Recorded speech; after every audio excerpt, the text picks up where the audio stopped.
তো আজকে আমরা আলোচনা করব একটি ভৌতিক সেলফি ঘটনা নিয়ে। চলুন তাহলে শুরু করা যাক। ঘটনা শুরুতেই আমরা দেখতে পাই যে একটি ছেলে আর একটি মেয়ে হোয়াটসঅ্যাপে দুজনে কথা বলছিল। এবং ছেলেটি মেয়েটির বিষয়ে সব কিছু জিজ্ঞেস করার পর ছেলেটি মেয়েটির একটি সেলফি খোঁজে। এবং মেয়েটি সেলফি তোলে, তার ছবির পিছনে দেখতে পায় কোনো এক ভৌতিক কিছু দাঁড়িয়ে রয়েছে। এবং মেয়েটি ছেলেটিকে ছবিটা পাঠায় এবং ছেলেটি সেই ছবিটি দেখে ভাবে যে পিছনে তার ভাই হয়তো মুখোশ পরে ফাজলামি করছে।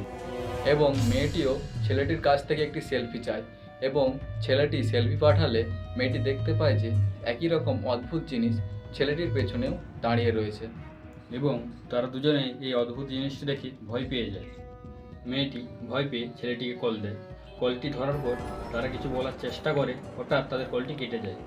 তারা আবার যখন সেলফি তুলতে যায় এবং দেখে যে তাদের পেছনে আবার সেই ভৌতিক জিনিসটা দাঁড়িয়ে রয়েছে, এবং তারা যখন তাদের পিছন দিকে দেখে তখন তারা কিছুই দেখতে পায় না। এর ফলে তারা আরও ভয় পেয়ে ভিডিও কল করে। ছেলেটি ভিডিও কলে সেলফি ক্যামেরাটি অন করলেই দেখতে পায় যে ক্যামেরাতে সে ভৌতিক জিনিসটি তার দিকে ছুটে আসছে।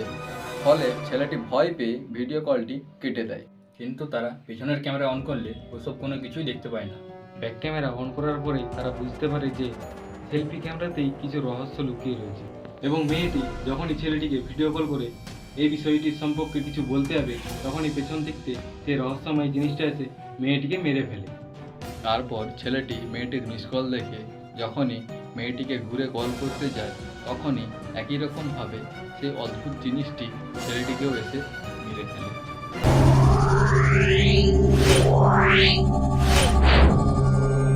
Wow.